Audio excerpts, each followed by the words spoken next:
once again, welcome to Living in the 21st Century. Joining me today is Vadim Krivets. He is of Russian descent. Vadim, it's a pleasure to have you on today. Likewise. Beautiful. Happy to be here.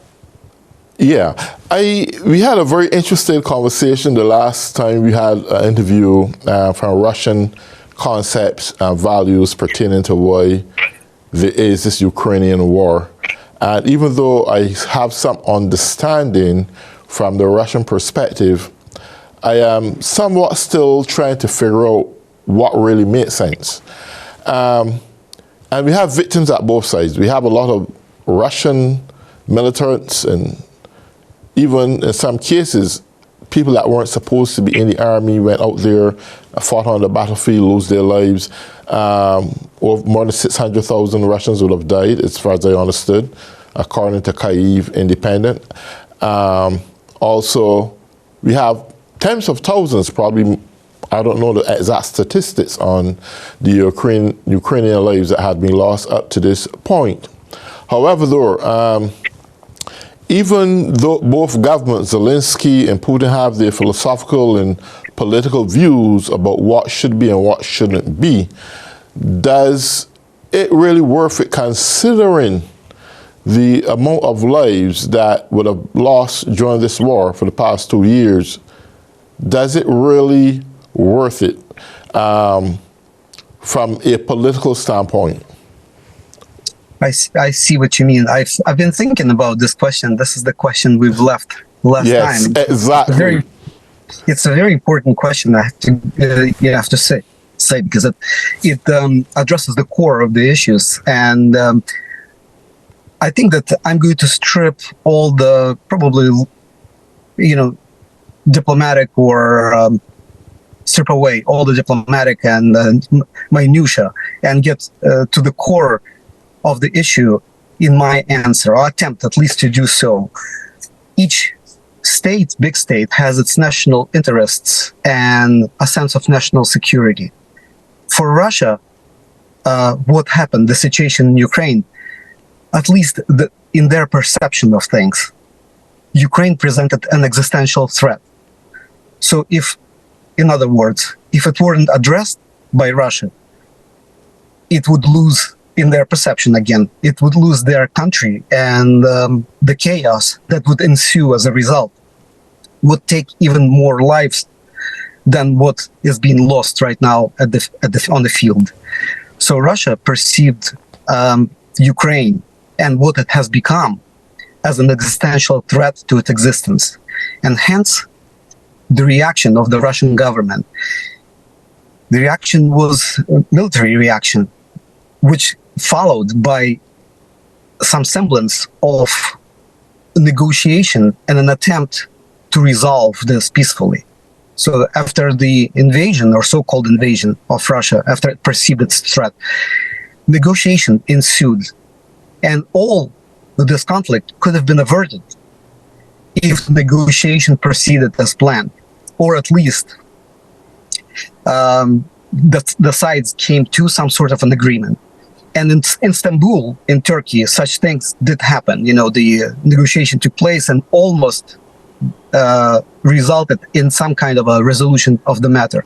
But unfortunately, Boris Johnson from England came and said there will be no concessions, none of that, and the war continued.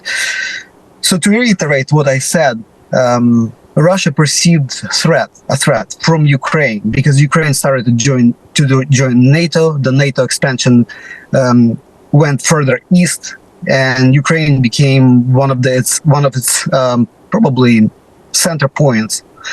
And Russia requested the West to reconsider such an action on their part.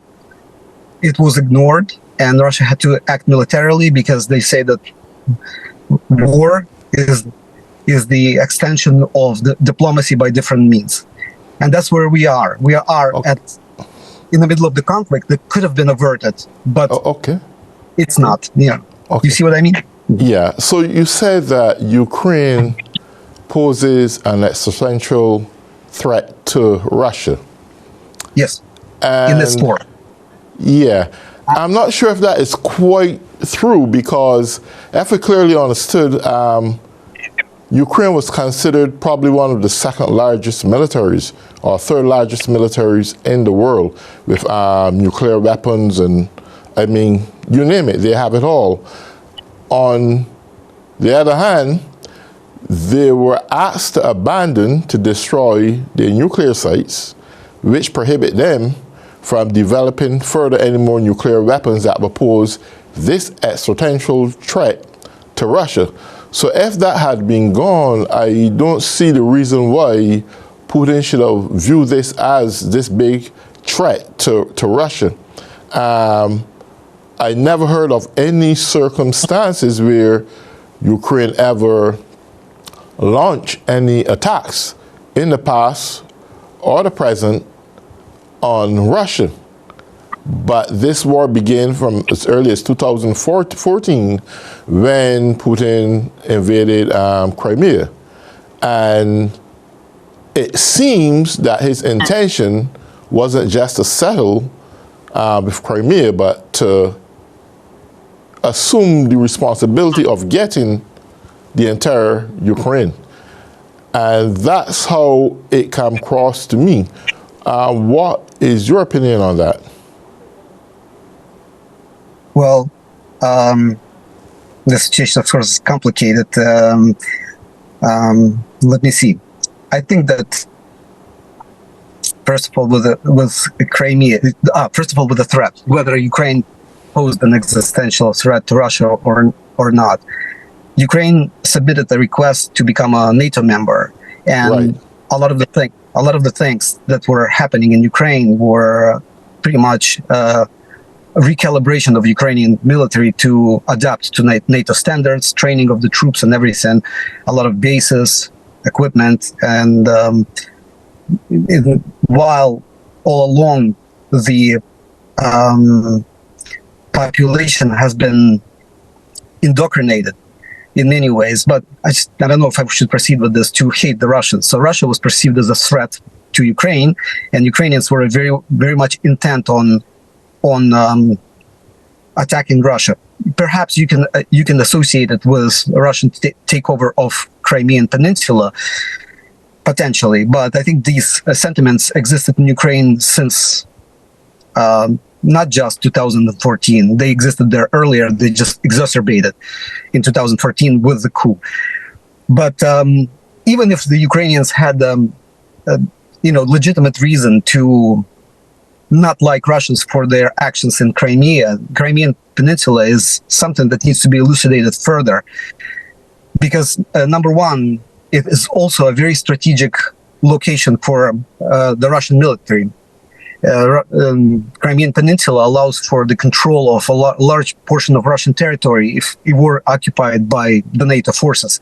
So Russia, again, just coming from the real politic, from just interests and security of Russia, without any kind of legalities involved here, which we also can elucidate. Russia had to take control of Crimea in order to prevent, again, a threat that takeover by NATO of Crimean Peninsula posed to this. So the way it's presented, that Russia took over Crimea is also not true, because their troops always were stationed there. It rented Crimean Peninsula from Ukraine, which inherited it from the Soviet Union. In 1954, Khrushchev, just by his directive, passed Crimean Peninsula to the Soviet Republic of Ukraine. It had never been Ukraine prior to that. It has always been a Russian territory.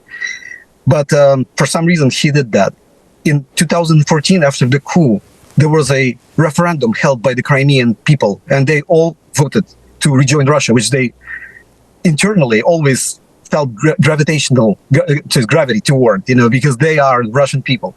So Crimean Peninsula legally sort of relocated to Russia, and that's from the standpoint of view of the international law.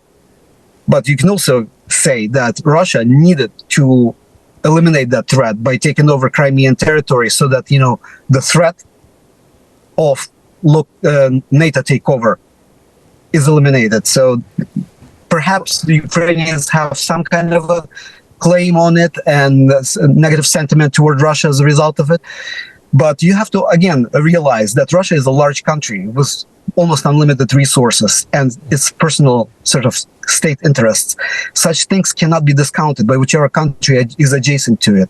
And negotiations is the only way to resolve some of these things, So if negotiations took place between Russia, Ukraine, and the Western world, as they should have been, all this conflict could have been averted, even with some concessions from Ukraine. So you were saying earlier that Russia believes that NATO allies is a threat to Russia. Yes. And we can also say the same thing about Russia, right? Here's the philosophy. I don't really think that NATO nations is this humongous threat to Russia. I think it comes down to democracy versus dictatorship. Mm-hmm. And under the dictatorship standard or system of doing things, it somewhat has nothing in common with democracy. From my philosophical perspective, I believe that they're two total opposites. And as long as that exists, they're going to always be enemies. For example, Putin wants to be the leader of the free world. The U.S. president wants to be the leader of the free world. And the world constantly keep their eyes on these two leaders, Russia and the United States, who is really the leader of the free world. Russia becomes the biggest threat because they have more nuclear bombs than United States. And these kind of things has every nation in the NATO allies on the alert. Mm-hmm. But I still trying to figure out, because no one is going to jump Russia for the sake of jumping Russia, knowing that they have a ton of nuclear bombs that they can launch at any given time and defend themselves. I don't see any crazy person doing that. However, though, the notion that the NATO allies is this existential threat to Russia, I still can't figure it out. It doesn't matter how we dice it, however we look at it, I still don't see the threat. None of them thus far had ever attacked Russia. Since the USSR had been broken apart, everyone took up their own sovereignty and ran their nation as a sovereign country, and would have expected that sovereignty be respected among each other. However, I think Putin has this old philosophical concept that we want to reestablish the USSR, and I frankly don't think that anyone is looking back at the old Soviet Union. People want to move ahead and live a normal life. They want to, and we are talking about the citizens, not a political concept or philosophy. The people of both Russia, people of Crimea, the people of Ukraine, whatever they are, they want to live a normal life without uproar and figuring that bombs are coming at them and their ability to tear apart, or running for refugees, as a refugee for shelter. No one in the 21st century want to live that. Wars now are fought on more economic turf now than opposed to people bombing each nation back to the Stone Cold Ages. Nobody wants to experience that. Modern human beings want to live a life that is conducive of cultural, economical, moral, spiritual development in harmony in their environment. Not to be running in this time. It doesn't make sense. And I'll be straight with Vadim. I believe in the past couple of years, we got lunatics at the forefront of the world. We got a lunatic in China. We have a lunatic in Russia. We had a lunatic in the United States, and we got a lunatic in North Korea. We were run in a nation, among nations, nuclear nations that full of power and might in one way or the other, they are run by lunatics, right? And it's sad to see that when people are brainwashed under a certain regime for so many years, they can't come to full grips to have the full vision of what's going on. They are somewhat brainwashed. I think humanity is tired of wars. People want to live comfortable. They want to get kids, start a family, send them to school, not run through bushes with grenades and guns and so forth. And all that brings me to this point. Do you really think the Russian people is happy with this new this war that's going on right now with Ukraine and Russia? No, they're not happy with that because the people populating both Ukraine and Russia are pretty much the same people.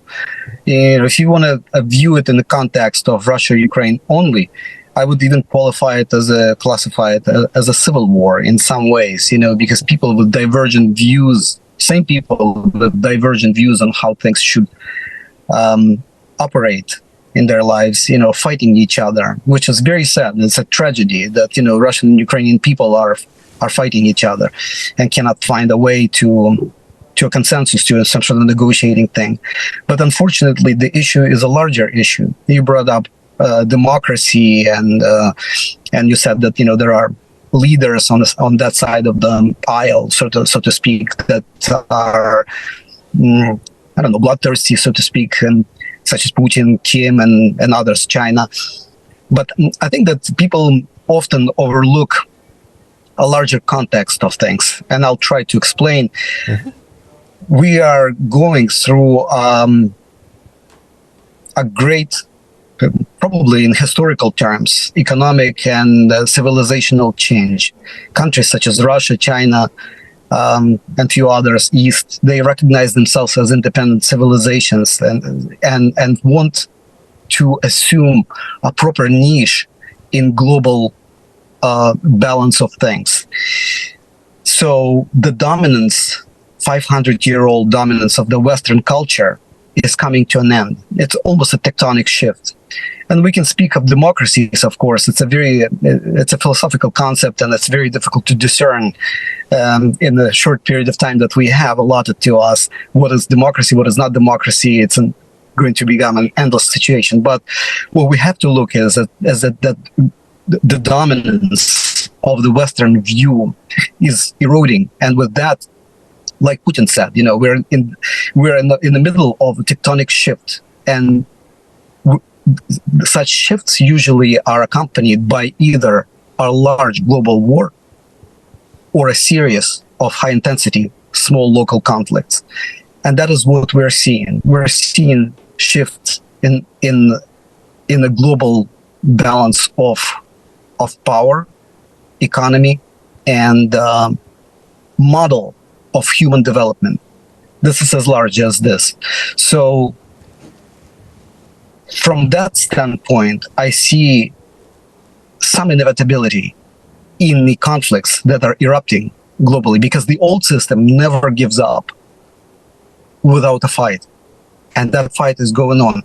Of course, in the West, it's common to perceive it as, lunacy from the other side. But I can assure you that Putin didn't wake up one night and decided to just invade Ukraine. People have to realize that there are reasons and causes that led, certain events that led for such a grave decision to be made. Generally, in the Western media, Putin and other leaders of the East are portrayed as some kind of cartoonish dictators. It's silly, but it's not true. And by underestimating and not trying to understand the psychology of the decision making on the other part, people lose a large chunk of understanding the world in which they live. And that's very important, because in the end, you want to end up on the right side of the history, and you don't want to be fooled by misconceptions and propaganda, wherever it may be coming from. Yeah, I mean, I understand you clearly. If we go back right here to Britain, when Great Britain was established as an empire, and had so many different countries around the world as colonies and so forth, some of these countries became independent. They still acknowledges Great Britain as their monarchy until some become republic. In the process of doing that, though, even up to this moment, the respect and understanding of those nations traveling back and forth and having social activities together, everybody understanding their culture, their roots, and they're living in harmony. Why could it not we have the same thing with Russia and Ukraine? We understand the old philosophical differences and who they were before and who owned this and who owned that. But why can't it be a common understanding,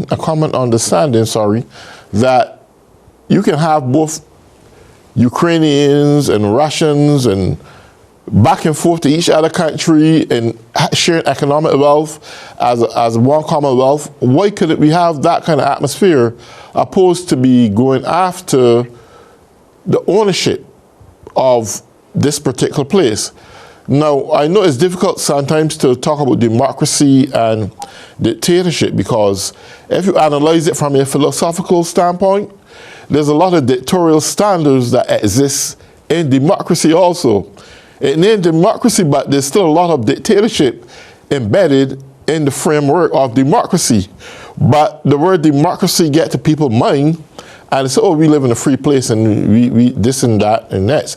But in reality, if you really have to comb through it for fine-teeth comb, you'll recognize that you're a democracy, and so you don't have so much democratic rights after all, right? That a government says it all. And I'm just looking from the standpoint that humanity has to look at the devil in the details, if we want to put it that way. That we want to have ownership in this, just like Adolf Hitler, he wanted to conquer the whole world and get this nation. And we don't understand the rationale. We were put on Earth to enjoy what Earth has to give us, right? Not to really claim it, not to be an owner of it, because we're going to die and leave it someday, right? And we can't take it with us. Why can't we just love each other as a people, whether you are Russian, American, Ukrainian, Chinese, wherever you come from? Enjoy this big planet as one planet that God give us all. Don't fight to claim your brotherland. Don't covet your brotherland. If there was a breakaway of philosophical difference before, I understand that. Don't try to reinvent the wheel now, but try to have a common understanding. You know what? Let us all live in harmony and peace. That's what it was before, but this is what it is now. Just let's get ahead with our lives. I think more billions and billions of dollars have spent in war and destroying lives than actually preserving lives. And these are the things that I really get at in my interviews, because I don't think we were made to destroy each other. We all need each other in one way or the other. Put the political differences apart. Yeah, we're going to get problems. We ain't always got a leader that we like. We ain't always get what we want. But there has to be common ground and respect among each other. Now, I don't know, Vadim. I just talk from my insight. So I'll listen to you again. Go right ahead. I wholeheartedly agree with you, Errol. I think that even before World War I, many of the thinkers and authors felt that after the meat grinders that preceded the World War I, such an atrocity as a war was no longer possible. And yet here we were, World War I took place, and it was the biggest meat grinder of all back then known to people. And I think that generally normal people do not want the war. They want to avoid it at all costs. You know, I think that, you know, diplomacy, like I said, war is the extension of diplomacy by different means.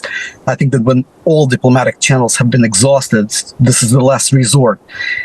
Why couldn't have been accomplished? Why there, you know, the agreement or some kind of a consensus and peaceful resolution of things? I don't know. I only can assume that there are certain interests that prevented it from happening. Certain people for whom the war that took place in some way is beneficial, or in pursuing whichever objectives. That was the end. Because Russia always did, like I said, agreements, Minsk agreements, Istanbul agreements, they constantly try to extend their, the olive branch in order to resolve issues, and it hasn't happened. One must ask why. There shouldn't have to be issues, though, right? We have a sovereign nation on its own. We have Russia as a sovereign nation. They defend themselves. I believe the mechanism of defense is when you prohibit someone from coming to your territories to destroy what you own. But when you leave your boundaries to go on someone else's territories, to fight them and destroy their lives and their ways of living, that is not extending an olive branch. The olive branch, I believe, that need to be extended is the olive branch of respect and peace. That olive branch goes a long way, because then with respect and peace, both the Russians and Ukrainians, which is very close, obviously, as a people, will be able to integrate and continue to live culturally and let their differences be played out among themselves, not by government destroying each other. We've done the last minute. I give you the last say. Well, the United Nations has been established in order to prevent something like this from happening. But I think that its role and its significance has been eroded over the past, let's say, 25 years. The war in Iraq, the bombing of